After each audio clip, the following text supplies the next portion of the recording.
هلو شيخ سلبيا واكم مقلها تليفونك كهذا شيخو سؤالا وطا هاي waxaa ku weydiinaya waxaa lahay ergada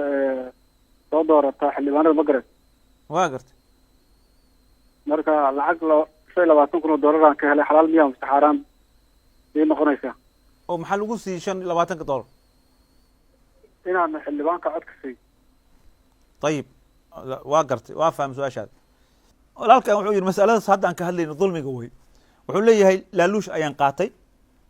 inaan qof aan dooro ma laaluush ma bana xaaraan ku dhacday akhi xaaraan ayaa ku dhacday kan laaluushku ku siin xaaraan ku dhacay een adigna dimbi lacagtaas xalaal kuma aha sadaqa kuma naqato adig ma cuni kartid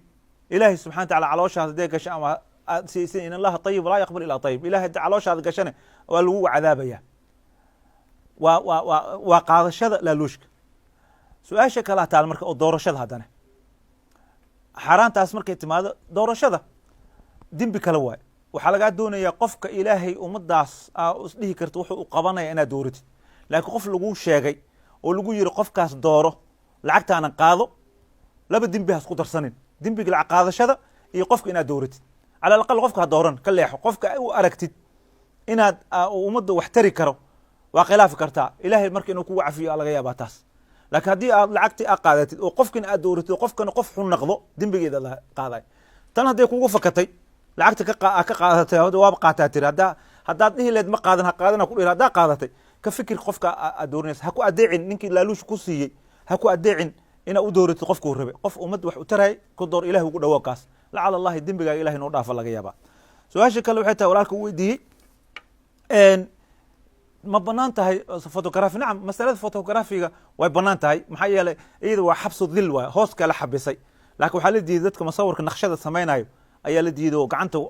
gacanta faraxshaxanka iyo kuwaas waa kuwa leeyahay ruuxa soo geliyaan laakiin kan hooskaaga keliya ayaa la xabisay oo xataa mucaakasay dhahaan bacd alqaliijiyiinta oo kale marka laa baas insha allah way banaan tahay dhinaca kale halow السلام عليكم. وعليكم السلام ورحمة الله وبركاته. بارك الله فيكم يا شيخ عبد القادر كاسو دل كينيا حر inaan ku weydiiyo 3 su'aal tan koowaad waxay tahay tusaale ahaan dad gaalo oo diris la tahay oo xalfadayso bistaan sida Christmas oo kale iyo waxyaabo noocaas hadii raashin ku keenaan cuntas ay ku keenaan qofka muslimka ah ma isticmaali karaa raashinkaas muxuu yahay xalaal miyaa mas waa xaraan waa xaraantood ma raashin iska caadi ah macna wax hilib miyaa keeg miyaa hilibka ariga oo kale iyo bariiskan caadiga iyo keega iyo cuntada caadiga waa waxay sharciga islaamka xaranta ma maya akhi haday tahay cunto oo u baahan xalaasheeda xaraanteeda sharciga ku soo aroor sida hilib haday tahay hilib waxa shardi u ah in la qalo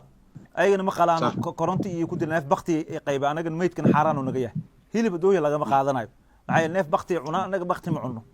haduu yahay keeg dooya waa ka qaadanaysaa haduu kalluun yahay waa ka qaadanaysaa hadduu waxa shukulaato oo aan wax xaraan ku jirin waa ka qaadanaysaa dhib male